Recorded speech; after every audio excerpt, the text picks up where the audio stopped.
aho rero niba Canada ishyira ambasade muri Afrika, ibihugu byose bishyira ambasade muri Afrika byo muri si ugukunda abanyafrika kugira ngo umuntu agufashe, si uvuga ngo aragufasha condition ko gukoloniza. Ngira ngo warabyumvise declaration abarose bavuze ati utadushaka ntituza, sibyo? Ntabwo tuza ku ngufu, ushaka udufatanya turafatanya, utadushaka ntituza, ariko abandi baraza ku ngufu, utabashatse bagukuru bagashyiraho undi. Byatandukanye rero. Ntabwo numva ahantu Uburusiya bwakoze kudeta muri Afrika, ntabwo numva ahantu Uburusiya bwakoze ubutegetsi muri Afrika, nta namwe. None numvise ejo bakoze inama muri Europe ngo bakure amasanction y'Uburusiya, sinzi ko babyumvise. Bakoze inama muri Europe bakure amasanction y'Uburusiya. Kubera iki? Turabasuhuje kandi twongeye kubifuriza ibihe byiza abadukurikiye. Turi kumwe na Dr. Rusa Bagirishya. Dr. Namahoro. Namahoro. Ukunda kutubwira mu biganiro bitandukanye ko nta gihugu cyangwa nta puissance itadeklina nta bwami buhoraho, niba ariko twavuga mu Kinyarwanda. Ukatubwira uti na Amerika iri ku mwisho wayo cyangwa iri ku musozo wayo, nkuko byagendekeye ubwami bw'abaromani, nkuko byagendekeye Empire Ottoman. Ubushaka kuvuga iki? Namwe murabizi haba yampire nyinshi, birango murabizi. Empire Rome si yabayeho mbere buriya, haba yampire nyinshi mbere ya Empire Rome, cyane cyane mu Burasirazuba, kuko isi isa nkaho yabonye civilisation mbere y'Uburayi. Uburayi bwo ni bushyashya, ni Amerika ni bushyashya byejo bundi. Empire ibaho ikadeklina ni bisanzwe. Rero ntabwo empire y'abanyamerika, uretse ko tubita abanyamerika atari nabo, bya n'abongereza, empire y'abanyamerika iri en déclin. Iri en déclin. Ushobora kwibaza utese yo kwita amaze imyaka myinshi no kubera iki? Ibyo namaze kwibabwira kenshi, iri périphérique. Ubundi ni scandale géopolitique kugira ngo igihugu kiri muri périphérie, donc au coin du monde, qui prétendait kuba hégémon mondial. Noneho hari ibintu muri géopolitique bita piège de Thucydide. Iyo empire iri en déclin, igira ubwoba, igaprovoka intambara, igatera empire yindi iri montante. Iyo iri en déclin, haba hari yindi iri montante, ikayiteraho intambara zikarwana. Ibyo ni ibintu muzi muri histoire mwese, muribuka empire Sparte na Athene. Sparte ariko irazamuka, Athene iri en déclin. Athene igira ubwoba, iteraho intambara, zirarwana zose ziba détruit, zivaho, haza izindi emergence batakekaga.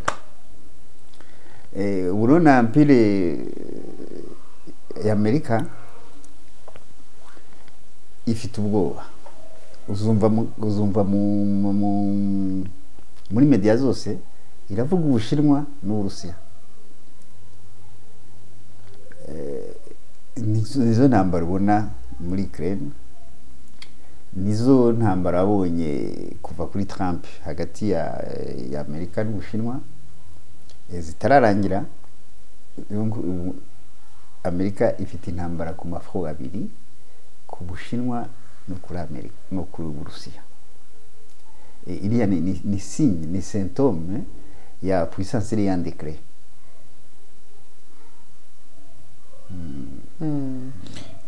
Dr. muri iyi minsi tumaze iminsi tunabona ariko igihugu cya Canada gisa nkaho nacyo kiri interese cyangwa gifite amatsiko cyangwa kwinjira ku isoko rya Afrika cyane, bikagaragazwa n'uburyo kirimo kiragaragaza gufungura ama ambassade mu bihugu bimwe na bimwe bya Afrika. Ubushize muri CHOGM cyavuga ko kizahita gifungura ambasade mu Rwanda. Erega nuko mvuga puissance américaine ubundi ni puissance occidentale. Donc iyo mvuga puissance américaine ni puissance occidentale, nuko Canada irimo uko nayo iri muri Occident, muri Amerika. N'Uburayi cyane cyane ubw'Uburengerazuba, uretse ko n'Uburasirazuba bushyizemo, ni nka puissance occidentale iri contre la puissance montante ya Eurasie. Ubu hari ikibazo bafitanye ikibazo na Eurasie, kandi bari fragile gusumba Eurasie, kubera murabyibuka ngira ngo umaze kubikubwira, muri Eurasie 75% de la population mondiale bari muri Eurasie. 75% matière première, matière énergétique, matière stratégique ziri muri Eurasie. 60% ya PIB mondial iri muri Eurasie. Les rivaux économiques, les 6 pays rivaux économiques zirivaliza muri économie na Occident ziri muri Eurasie. Les puissances nucléaires ziri muri Eurasie. Urumva Occident ibona yuko iri menacé par rapport à Eurasie. Maintenant que Eurasie il monte, il a risque. En plus, le cœur du monde il est muri Eurasie. Uko navuga ko Amerika iri périphérique, le cœur du monde il est muri Eurasie. Le cœur du monde neza ni muri Ukraine. Donc ni stratégie muri Ukraine le cœur du monde. Donc Eurasie iri muri Ukraine, plutôt puissance izamukiye muri Ukraine niyo qui peut dominer ya puissance mondiale. Kandi sinzi kubyuka abanyamerika baravuze bati, iyo mvuga abanyamerika ni bose n'aba-occidentaux bati Putin adafite Ukraine yaba puissance régionale, ariko afite Ukraine yaba puissance mondiale. Ni biri mu bituma bashaka ko atagira Ukraine. Aho rero niba Canada ishyira ambasade muri Afrika, ibihugu byose bishyira ambasade muri Afrika byo muri si ugukunda abanyafrika, nta n'amorasiyo meza bakeneye kugirana, si ukuvuga ngo baragirana amorasiyo reciproque azabagirira akamaro bose, ni ukugira ngo influence yabo ntihungabane muri Afrika, Uburusiya ntibuhagere. Kandi murabyibuka ibyo tumaze kubivuga kenshi, nyuma ya intambara ya kabiri bahaye Ubufaransa bawugize gendarme de l'Afrique kugira ngo contrecarre influence y'Uburusiya, nta kindi babwemera biriya bihugu budafata nka koloni, ahubwo bufata nk'Ubufaransa. Ariko ibyo ngibyo sinzi igituma ndinda kubabwira. Muribuka muri 1940 de Gaulle avuga ko capitale ya France ari Brazzaville. Muzasomera discours murebe, capitale ya France ari Brazzaville. Wazongo France yavuga ni France yavuga neza ngo ni ni bya bihugu bye, ni Brazzaville, ni Chad, ni Gabon, ni bya bihugu byo muri Afrika. None se France ntabwo ari vainqueur de la guerre, ariko bayihaye Afrika kugira ngo contrecarre Uburusiya, c'est ça. None Dr. iyi Canada ifite ubwo Uburusiya mu buhe buryo yo? Ntabwo ari Canada yonyine, nakubwiye ko ari Ugusida biri kumwe, bafite ubwo Uburusiya bose. Mwese abanyabure bafite ubwo Uburusiya bugeze butera Uburayi. Canada niyo itandukanye na Amerika, ni n'ibintu babumvikanye byose. Ariko uretse na Canada n'abo banyaburayi, ujya ubona ko na Turkiya irimo irashaka Afrika cyane. No, Turkiya iri mu rwego rwa muri Eurasie, no?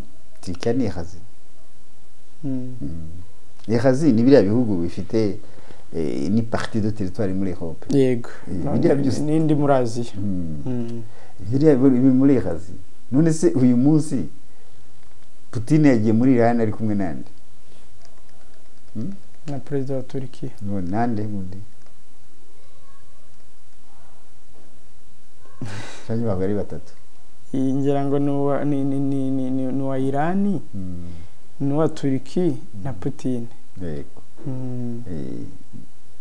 rero ntugire ngo ni none se deja Turiki iri muri OTAN none se ubona yagiye kuri iki muri Irani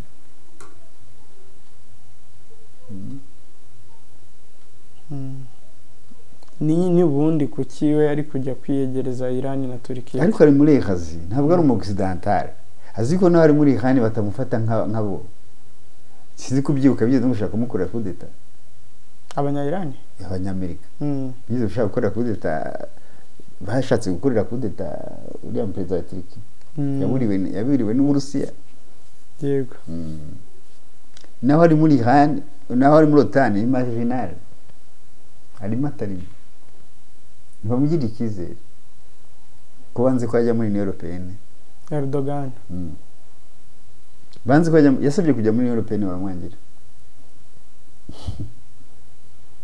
kandi Turiki ubutse ko ari cyo gihugu cya kabiri muri Irani gifite muri Irani gifite igisirikare gikomeye muri OTAN cyo cya kabiri après l'Amérique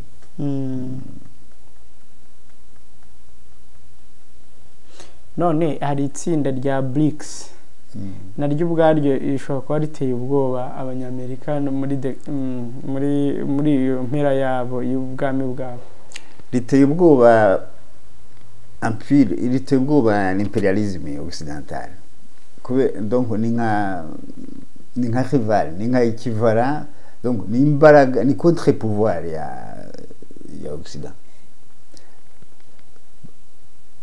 deja bashyize en place ikigega kimeze nka FMI bafite projet yo gukora na banki ijya kumera nka banki mondiale iriya mwita banki mondiale urumva barabona ko muri coin zose à tout azimut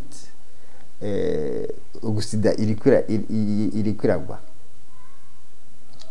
nkuko logiquement Asie nakubwiye amapotentialité Asie ifite Asie ifunctionne neza yahagarika itazimye nibyo biriho rero biriko biraba iyi BRICS igizwe n'ibihugu bingahe ubu ni 5 Brazil Uburusiya Ubuhinde Ubushinwa na South Africa 5 ibyasabye kujyamo Iran deja amaze gusamo n'ibindi bihugu nibagiwe ariko hari amapayi observateur mu nama bakoze ejo bundi byarimo bifite tendance yo kujya muri BRICS nabyo harimo Algerie harimo Argentine harimo Cambodge Egypte Ethiopie Fiji Indonésie Iran Kazakhstan Senegal Uzbekistan Malaisie na Thailand ntugira ngo ibihugu byoroshye nka Azerbaijan ni igihugu gikomeye kuko kiri no muri pivot géopolitique Indonésie ni igihugu gifite population ya plus de 2 millions rumva rero BRICS nta kuntu yareka gutera ubwoba USA ntabwo yareka kwitera ubwoba none nka Senegal se igihugu bisanzwe bizwi ko kiri inshuti y'Ubufaransa ari Ubufaransa buri abariye ba Amerika gusaba kujya muri BRICS bivuze no iyo empire yavuyeho abari babo se basubira kubaho gute ariko Senegal ntiritandukanye n'Ubufaransa none se ubwo ni iki ni jusqu'à quand Mali yose itandukanye n'Ubufaransa ryari sejo bundi ntabwo Afrika yaguma muri ibyo none se ko iyi Senegal ko iri kumwe n'Ubufaransa bigeze bashyira muri FMI bigeze bashyira muri icyo bashyizemo ni iki bigeze bashyira muri ONU icyo bashyizemo ni iki ya Afrika ntabiri Senegal ntabwo ari muri ONU irimo gute muri ONU se ibihugu 5 Senegal irimo bari byo muri Afrika kimwe Dr. nawe rwose ntukanzuze iri muri ONU gute igira ijambo muri ONU ariko ishobora kuba muri 15 non permanent nabo bari nabo ntibarimo bagira bureau de vote baramara imyaka 2 bari hasi barimo gute bari wumva n'umunsi n'umwe bafashe icyemezo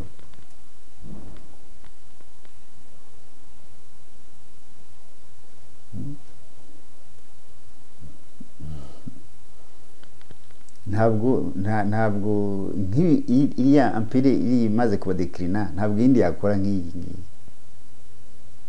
na Amerika nikora nka empire romaine uribuka ko empire romaine yafataga igihugu ikakiapproprier Amerika ntabyikora ni influence ubu indi zaza yakora ite nayo ntiyakora nk'uko Amerika ikora yakora ite yo yafata abantu mu buryo bungana harimo respect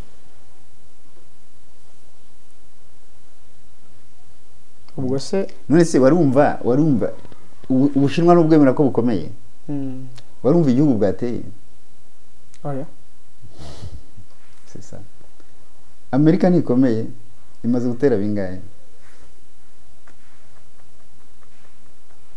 ntabwo nzi umubare iriya OTAN ubundi ni defensive ntiterwa iritabara ariko imaze kuba offensive ahangana gute muri Libya yari yateye Iraq yari yateye c'est ça ibyo ntabwo byakomeza ntibishoboka gusa ubu ngubu nta regime izasubira kubaho hazaho amapuissance menshi atandukanye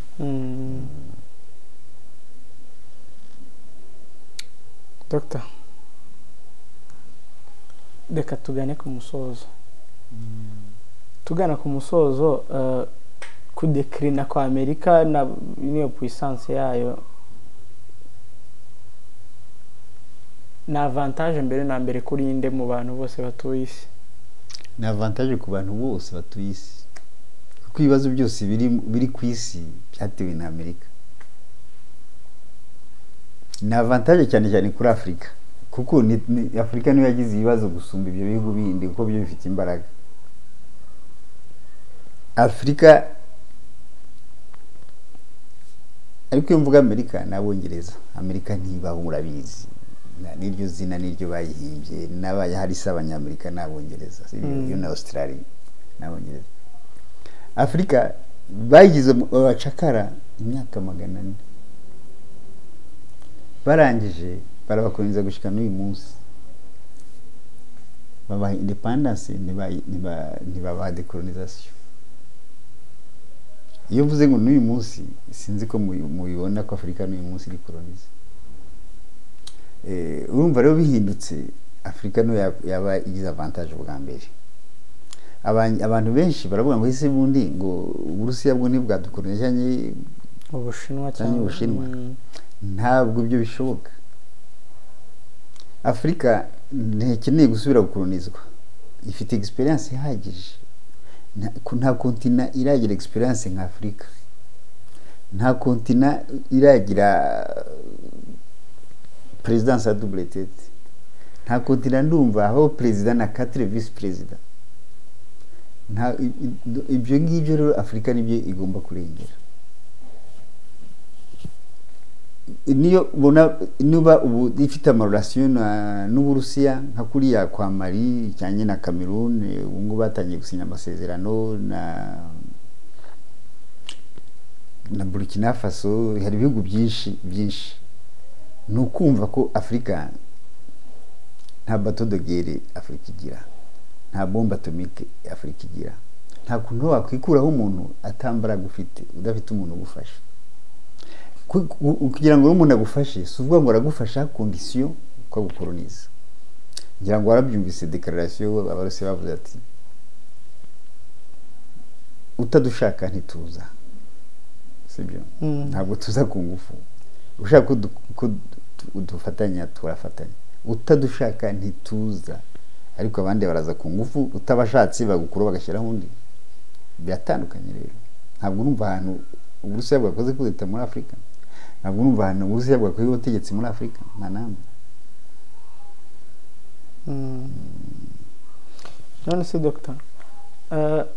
utekereza ko Amerika na bwa buryo ibisiriveye ibihugu biri muri acteur geo stratégique n'amapivo geopolitique utekereza ko iyo itayibona kuri andekre ikabishobora kwifashisha ubwo buryo bwo kugira ngo itadekrina sibuse nubwo nyine yifashishije na marquette geopolitique yifashishije ariko ibyo yasiviyaga yari ibizi yari ifite ukuri kwabyo nibyo biriko birayivaho uyu munsi icyambere ni Ukraine muri pivot geopolitique cyakwe n'Uburusiya muri agiteri geostratégique Uburusiya bavuga ngo iracyabifite nibyo giye kuyivaho nibiyo hose fini terminé hazasubira kwika ntizabikikanga Ubudage ntizabikikanga okay muri pivot geopolitique irakikanga Turiki na Iran nabyo ni pivot geopolitique ame muta agiteri geostratégique nabyo kandi urabona ko itabifite urumva na stratégie yakoreshaga zo gufata amasanction ntabwo byabaye efficace yafatiye sanction Iran maze 20 ans Iran iri sous sanction ntacyo byayitwaye nizo yafatiye Korea du Nord ntacyo byayitwaye nizo yafatiye Uburusiya ntacyo byayitwaye none numvise ejo bakoze inama muri Europe ngo bakure amasanction y'Uburusiya sinzi ko babyumvise bakoze inama muri Europeenne ngo bakure amasanction y'Uburusiya kubera iki nibo ateye ibibazo gusumba Uburusiya kandi urabona ko ikibazo bafite ntacyo biriko biratanga ntabwo ari ukuvuga ko bakunze Uburusiya uyu munsi ariko urabona amasanction bafashe Uburusiya afite ingaruka muri Europe gusumba mu Burusiya ariko nibyo dutangira ikiganiro intambara gitangira twarabiganiriye mbabwira nti bari abantu nta experience bagira aho bafatiye ibihano hose nta namwe bigize bigira icyo bitanga bafatiye ibihano kuri dinori byo murabizi ntigeze hagarika kwese ama misile yayo ntigeze bihagarika na rimwe kandi bafashe ibyo bihano kugira ngo igire ikibazo economique yo gushobora gusubira kwese ya mahume ibyo bihano bayifatiye ntacyo byayitwaye na gitoya kubera bari babwiye babuze kugira ikintu bacuruza babuze kubona petroli bakibagirwa yuko bari abantu bafiteho batarenga ntabwo Putin ari kureka gwa petroli Korea no ntabwo Ubushinwa bwari kunanirwa bwari kwemera kwima Korea ibyo ikeneye kandi birahagije Korea ishobora kuba idakeneye Amerika isi yose ishobora kuba idakeneye Amerika idakeneye Uburayi ibihugu byose byabaho ufite Ubushinwa ufite Uburusiya icyo ukeneye ahandi ni petroli irahari n'ibicuruzwa birahari bindi bafatira Iran ibihano Iran itigira amasezerano n'Uburusiya y'imyaka irenga 30 plutôt n'Ubushinwa y'imyaka irenga 30 baba 400 milliards de dollars Iran ahubwo ekonomiye ngo yarazamutse 5 fois plus none barasubira bifatira Uburusiya ibihano bitarabaho ku isi Uburusiya ntacyo bwabaye ejo bakoze inama ngo babikureho ariko nyine bakigirisha ngo kugira ngo musingo yo ngo abantu batabura ibyo barya baticwa n'inzara ku isi ukagira ngo babikoraga bibagiye ibyo bintu noneho bamaze amezi igiye kumara amezi ane abantu bamaze amezi ane batarya niba bakiriho baracyapfuye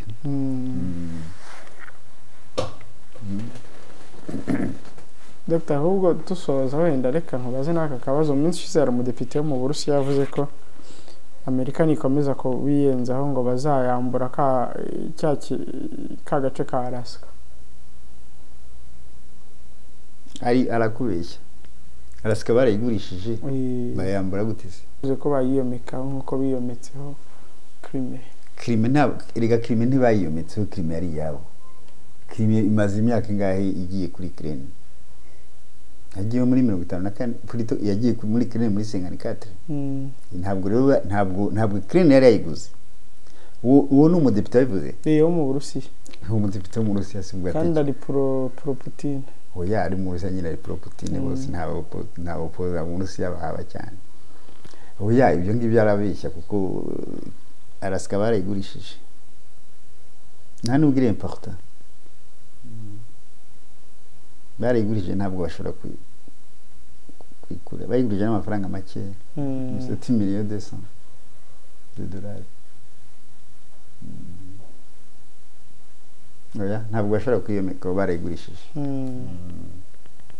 okay ubwo iyi ntuza puissance ya Amerika icyayiha nk'imyaka ingahe cyangwa ntayo iri muri andokre muri iyi phase iri muri ntuze muri phase ya declinaison. Izi ntambara nicyo zivuga nta kindi zizarangira itakiri puissance. Uretse ko n'uyu munsi nibo barabizi no muri cyahito banditse babishyizemo. Iyo mu Burusiya na Ukraine niyo ntambara izayirangiza. Oya ntabwo irarangira cyangwa ndizashoza no ya Taiwan na oya ni kimwe izi ntambara ni zimwe ntubari ya Ukraine bara ni ya Taiwan zimbibarira nuko barira hamwe ni phase ntabwo ampire isenyuka umunsi umwe nkuko itibaka umunsi umwe ntabwo isenyuka umunsi umwe. Iyi ntambara si yonyine intambara hari intambara deja hari 3 fronts. Hari intambara ya Ukraine, hari intambara ya Taiwan, hari intambara ya Iran na Korea du Sud na muri Korea. Na wamenya imwe ishobora kuzarangira hari itabaye peut-être yo muri Korea nifite chance zo kutaba. Dr. reka tubitega amaso turebe declinaison ya Amerika niba tuzaba tugihari.